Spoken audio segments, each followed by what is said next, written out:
We are back for episode 31. It's been a kind of a busy week, interesting week, actually. A lot of things going on. I guess one of the big ones we'll talk about is the Fed. Fed surprise interest. Well, I won't call it a surprise interest rate cut, but it was the direction most people weren't expecting. So yeah, we'll talk about that. OpenAI, $150 billion funding round, or I should say valuation. Anyways, it's still crazy. Touched on that a little bit. And of course, a hot topic across tech is Amazon's RTO, or return to office mandate, for 5 days a week. And then this little company, I say little, I don't know how little they are, but it's a Norwegian company called X1. And they released a new generative model for their robot. How's your week? Week was good. I went to New York for the last week. It's always fun to visit New York. I'd never lived there because everything is so expensive. I think I texted you and Right. I think I bought, I don't know, it was like a water, and it wasn't even a good water. It's like, I don't know, Dasani. Oh, really? Wow. But yeah, every time I bought something in New York, whether it was a snack or to eat lunch or something, I could clearly feel how much more expensive it is if you actually live there. So Really? Yeah. that was not fun, but yeah, it was good. Speaking of like the high costs, that's all due to inflation, right? Yeah. And last week, the Fed finally lowered the interest rates. We've been waiting for this one for quite a while. They started raising interest rates back in end of 2021. And the raises interest rates is what's caused all the chaos with tech layoffs and home buying issues and all of that. And so, like you summarized in the beginning, they finally cut the rates last week by 0.5% or 50 basis points. And it was a surprise because people had priced in, I think, 25 basis points. And the Fed finally reduced by 50 basis points. And after that happened, the next day the stock market went on a roar. Yeah. I saw the headline that it's the highest daily increase since the 80s or something like that. Yeah. There are a lot of things pushing all-time highs. So it was like, man. Yeah, I think the S&P was like up 2%, maybe over 2% at one point. Yeah. But yeah, I think now that this has been reduced, there's a couple of things to think about. One is they're saying that 25 basis point reduction would mean the Fed is not too concerned and that we can ease our way down. Yeah. But a 50 basis point reduction means the Fed may be a little bit more concerned and they're going faster to prevent a deep recession. Yep. So that's kind of narrative how to think about it. Maybe I'll let you comment since I've been talking, just to give your thoughts and what you think about the whole thing before I go in. Yeah. Well, yeah, I think it was 50-50 either way. I think people were kind of just wanting clarity on what the Fed was thinking and why, right? And so news good enough that like on Friday, right, everything was hitting all-time highs for the most part, right? And so I think people were looking in a positive. But I mean, it's still to be seen. Of course, bears are wanting a recession or are thinking the Fed is behind the curve. But we'll see. Again, it's a waiting game, right? It's just to see if, all right, we are in a recession or going into a recession. But the way the market is looking is it's still being driven higher. So, yeah. Yeah, Melt up. I think melt up is what people were saying. And so it's like, it did melt up for a day there. Yeah. But then it ended a little bit down, but flat. I think when the week closed, the positive for me is that it pulled back a little bit, which needed to, but it didn't pull back a ton that people were having like buyer's remorse, if you will. Yeah. So to me, that was a good signal. The channels that I follow, from what I'm hearing, is that there's definitely going to be a recession. And so I think what we could expect is a deep pullback, which I think is actually needed. But I'd say when that pullback comes, that's a great time to if you've been considering, and this is not financial advice, because this is my thoughts. Yeah. If you've been considering nibbling or buying into stocks, like the next dip is probably the time to Yeah. do it, Yeah. because don't think it's going to go into a bear Yeah. market for a bit here. And Yeah. then for those people who are talking about the recession, the surety, the other piece of that is the recession could be 30 days long. That's 3 right. It months. doesn't have to be right. Yeah. It doesn't have to be years and years, which I know some people were saying. Yeah. But yeah. But we'll see. I mean, there's next week. What is there? PMI, consumer confidence, jobless claims, of course, and core PCE next week. So there's a lot of more data coming next week. But yeah, I think you're going to fall. Well, maybe this is the bad thing too. So I was like, all right, this next dip, I'm going to buy more. Because if you remember the last, what was this? This was a few weeks ago when I had the dip with we were talking about CrowdStrike. You were telling me about On Shoes. We were talking about Nike. And I was like looking back, I had my save list of potential orders that I would have executed. Like I had Nike 75 calls, like 2-year leaves. They like doubled. Yeah, like that could have been an easy retirement. CrowdStrike, of course, is hitting like $300 from when it was like 200. That was easy. 30% shares, and like On is like hitting all-time highs too, which is a great call, by the way. I had $50 leaps for those, but I only had Nice. one. But Only what? had one. Only one option instead of buying. Like I should have just bought like 100. What are those leaps up? Like all these leaps are almost like 100%. Nice. It's insane. And then just real quick shout, like Nike, apparently 10% spike because CEO is out and they're bringing back a vet. But anyways, yeah. So that was like, of course that would have happened because what's his name? The activist investor, Ackman, right? Bought like a 3 million share stake in Nike when it was in the 70s. Like that's your hint. When an activist buys, follow it. Again, not financial advice, but I think I'm going to try that. So activist investors buy in, you should buy leaps for that company because they're going to try and do something. Anyways, speaking of investments, I think that leads us into our next topic. Yeah. So you want to cover this one? Yeah, this is a little bit, it's like a week-ish old now, I think, but I think they've gotten a little bit more final on it. So OpenAI, the big story again in tech, we're always talking about tech. But yeah, they're looking for another funding round. This time it started out at $100 billion and it ended up at a $150 billion funding. So when I say funding round, this is the valuation that they're looking for. So valuing OpenAI at 100. It was like everybody, of course, everybody was trying to pile in. So like Google, Microsoft, who else was it? I think we were talking about Microsoft. Amazon? Was it Amazon? I know Google. Oh, Apple. Sorry, not Amazon. It was Apple and Microsoft. And Google were all wanting to participate in this in a big way. But yeah, so that's the big news. It's kind of crazy. And then this week, apparently, of course, oversubscribed. And so now they are basically picking and choosing who they want to take money from. Oh, really? Yeah. I was looking for that specific article. There's one lead VC, and then they were making decisions on who else would get to participate. They've got power in their hands. Sam Altman. I don't know. I've mentioned it a couple times in some of our podcasts. I just don't trust. I think said he gives me like Travis Kalanick vibes. Yeah.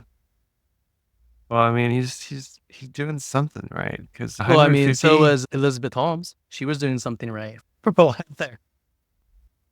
That's true. No, but Sam Altman is a bit more accredited. Like he was, I think, president of Y Combinator for a bit there.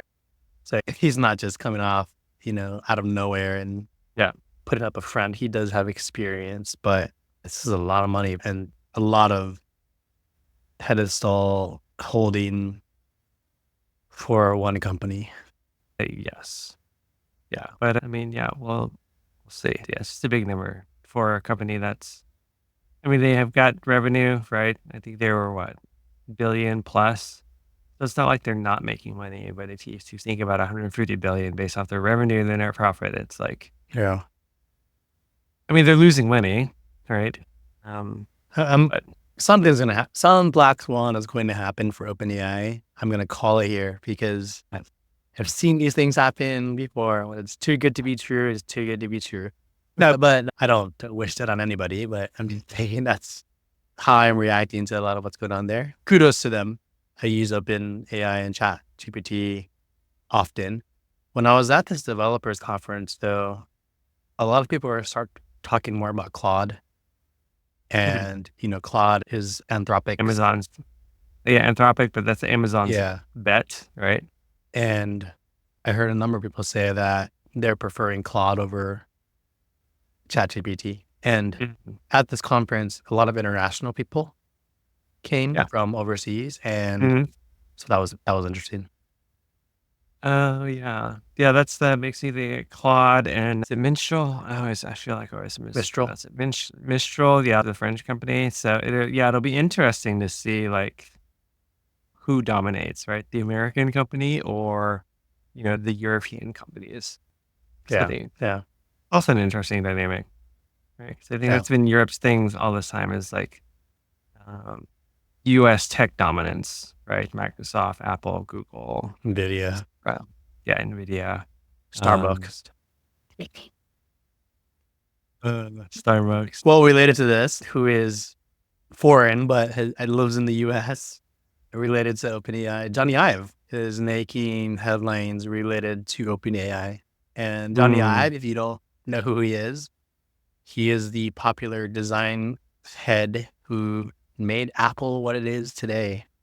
Basically, all the, reinvention of the Apple devices in the late 90s, early 2000s, that was all Johnny Ive. And he is in all the movies that talk about Apple and replay kind of the history of Jobs and Wozniak. Johnny Ive is there with them. So he has confirmed that he is working on a project for OpenAI. He's working on an AI hardware project. And it says that SoftBank CEO rumored to have invested $1 billion in this project. And we don't know what it is, but we know that the project has about 10 employees, including 2 people who worked with Johnny Ive on the original iPhone. The company's name is Love From, and I think that's his design, maybe consultancy. But it looks like they're working out of the Bay Area and things are under the wraps, but they have been doing something with bringing OpenAI to hardware. Let's see, it says that the Times says that Ive and Altman discussed how generative AI made it possible to create a new computing device because the technology could do more for users than traditional software. And the last thing is, it was rumored to be inspired by touchscreen technology and the original iPhone. So is this a new phone? Another Rabbit one, Rabbit R, whatever it was. Remember Rabbit? those? Yeah, another rabbit. Rabbit, and then what was the other one? You mean AI pin? Yeah. It's like, well, yeah. I don't know. I don't know if it'd be a phone because like a phone is not all AI, right? Is this the next device that Oh, I is see what you going to mean. I see replace what you mean. phones? Yeah, we'll just have to see. It's like I guess my mind has been tainted. Like I can't think of a device that is just AI specific Yeah. Touchscreen. because it needs an outcome, right? AI is just a platform. Yeah. We'll see. Well, we'll be paying attention to it. I mean, anything that Johnny Ive is working on, obviously, because of his reputation, is interesting. And, I constantly think this is Android, iPhone, they own the market, right? For smartphones. And what is the disruption there? What is this disruption to that going to happen? Who knows? But we know just like disruption always comes, right? Like it could take 5 years, it could take 30 years. We just don't know. It's should be our glasses. AR glasses. So meta. Yeah. We'll see. Their Connect conference is next week too. So Yeah. we should have some interesting things to talk about next week. All right. Well, pay attention to this one. Super interesting. Yeah. But take a quick pause. I wanted to say something related to the Nike story. Yeah. Okay. So I'm going to try to talk as if I'm responding to something earlier. Oh, okay. Okay. And by the way, the new CEO of Nike, his name is Elliot Hill. We should talk about him more in our next episode. Super interesting background. He started as an intern at Nike. Oh, yeah. I think like almost 30 years ago. Yep. And he just climbed his way all the way to Climb the corporate ladder. Yeah. So that'd be an interesting person to kind of look into a bit and just understand him, because super inspiring. Yeah. All right. Let's talk about the next one. So continuing our AI theme, I'll probably touch on this one a little because I thought it was interesting. So there's this Norwegian company called X1. I saw it pop up in my Twitter feed at one point. They had released kind of like a launch TV commercial of their autonomous AI robots, which is very creepy looking, which is in it, the Twitter memes were in a bad way, but I thought it was interesting because I think, we talked this about previously of all these AI things are looking like they're all figuring out how to do robotics and how to take advantage of of generative AI from a robotic standpoint, right? And so everybody's developed all these human-looking robots, right? So Elon's Optimus, Boston Dynamics. Yeah, so this X, they've also been in robotics for a while, and they're very humanoid-looking robots is kind of like the highlight, their next-gen version of that. And so they've released what they've called from like a generative world model, which is basically a new way for their robots to learn actions, which I thought was kind of interesting because we've kind of talked about it from the perspective of cars, autonomous cars, right? Looking at the data. But this one is like based off of how the robot interprets the video.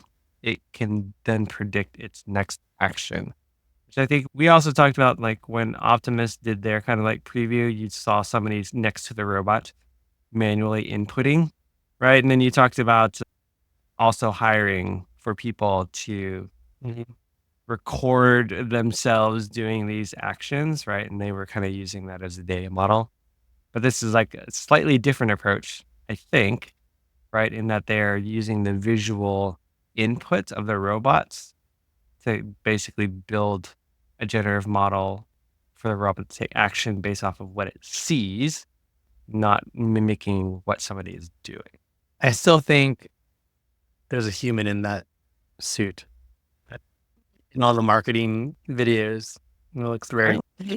I'm reading through this article, and it's like inspired by innovations such as OpenAI's Sora. Sora was the generative model that created those awesome movies and videos based on text input, and Runway, which I haven't heard about, but it's similar to how our generative technologies are working today.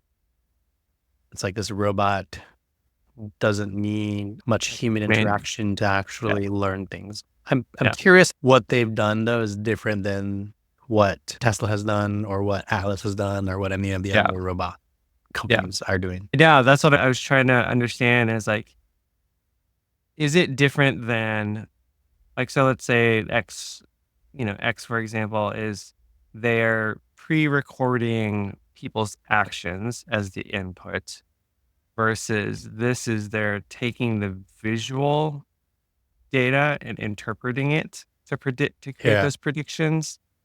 But I don't know, like, is that really different? Yeah. To me, I don't think it is really, because you have an input, which is the visual, right? And the output is what did we learn from that? When I said Tesla, I meant like, Tesla cars, because that's what Tesla cars do, right? Visualize, learn, improve, and then get better next time. I don't know. We'll see. I mean, 5 years from now, robots are going to start going mainstream. That's what I think. I think that's what Elon was shooting for. 5 years. I think so. Yeah, but he also said I should have full self-driving Yeah, 5 years ago. 8 years, I think. And I'm still waiting for 12.5. All right, let's close it out then with some bitter news. A little bitter for most, but Amazon hometown here in Seattle announced return to office effective January 1st. Yeah. Happy New Year. Everyone has to come back into the office 5 days a week, returning back to the pre-COVID culture of in-person working. Yeah.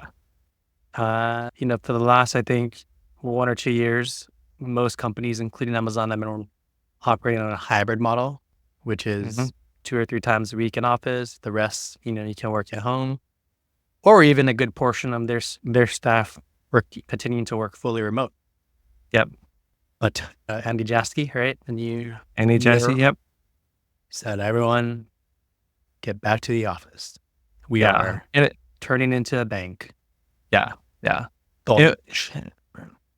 Yeah, there was so much chatter on it. It was like in the way, I guess they put up a blog post on it too, of like he was explaining the rationale. And of course it defaulted to being in office, culture, building the culture and interacting and, all that jazz to be the common fallback that all CEOs who are mandating like full return to office are using. Which I find is just kind of ridiculous, to be honest. It's like, okay, so you're saying your culture is based upon being in office, interacting with people. And yet I feel like there's a lot of caveats to that. Like, it's like, one, are we going back to the 50s and 60s? Right? It's like, that only makes sense to me. It's like, if you're going to say that, then get rid of video conferencing, right? Everybody should be working from the same office. So yeah, it's like a weird argument. If just come out and say it, it's because we want people to use the buildings that we spent billions buying and leasing. And that's the reason, right? This trying to hide behind it. Oh, it's culture and people are more effective working together. Yeah. It's like, if you're going to say that, then yeah, bring everybody into one location. I mean, that's why you had like Microsoft, you kind of had that mega campus, right? Because that's where Microsoft came from. It's like everybody literally worked in Redmond.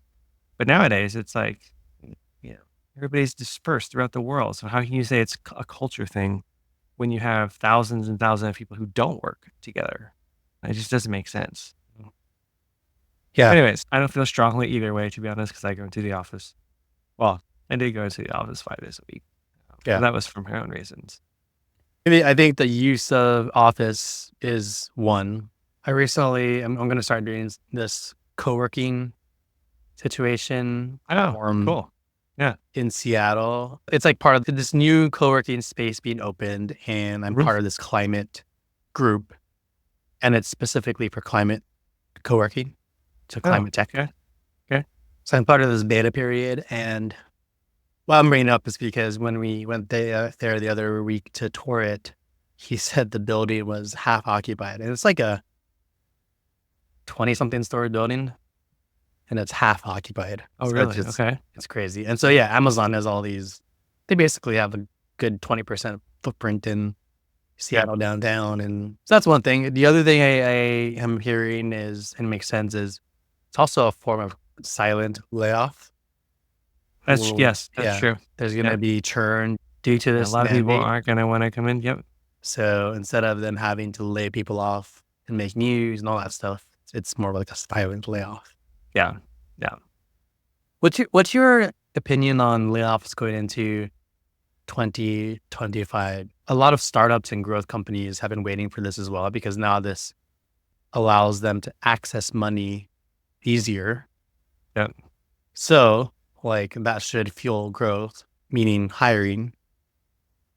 But I'm curious what your thoughts are on going into 2025 and whether layoffs are going to persist even with this reduction in rate. I think it's like what you said. There won't be big layoffs, but there will be these quiet layoffs. And so like return to office, like Amazon is just the first. I fully expect like companies like Google, kind of like the follower mentality. All right, well, Amazon's done it. Now we can do it too. So I think that's probably what a lot of companies are going to be doing. It's like, well, okay, we'll get everybody, tell them to come back, and whoever doesn't, I mean, that should get rid of like what, 5-10%, which is kind of what these companies are looking at as far as reductions, right? And then beyond that, depending if we go into an actual recession, we'll probably see more actual layoffs. But that's what I think probably will happen, at least in big tech, right? It's still somewhat of a rough 2025. Yeah, I think job so. front. I think so. Like I still see stories of people still having challenges landing roles. Like it looks like there's a lot of roles out there, but it also looks like there are a ton of applicants for each of those roles. That's been like common theme that I haven't seen changed at all. Even though people say, yeah, there are more roles, people are trying to hire, but it still feels like there's a lot of applicants for each role that is out there. I think RTO actually makes it worse because now you have more people in the pool looking for new roles. Well, I know a contact of mine at a startup, he posted a senior PM role, and within like less than 12 hours or whatever, pretty quickly, he had over 300 applicants. That's insane. It's crazy. Yeah, so that's why I'm curious. I kind of lean more on the bearish side, which is probably my downfall of that. This strong economy everybody keeps talking about, it's like, what is everybody talking about? It doesn't feel strong.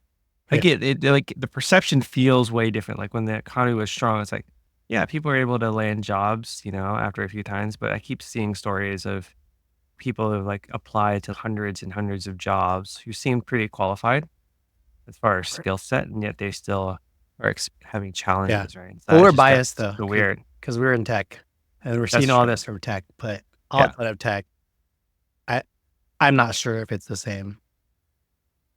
But yeah, we'll see. Yeah. All right. I was going to say also with this RTO, housing prices will probably go back up for those tech hubs. Seattle. Good. I want everyone I'll be interested to see how that plays out. All right. Well, next week we will be skipping our recording next week because Tony's got some big things going on. That's why he's got all those boxes behind him for the last few episodes. Yep. But we will be back the week after. So please give us a like, give us some comments. All right. See you in 2 weeks. All right. See ya.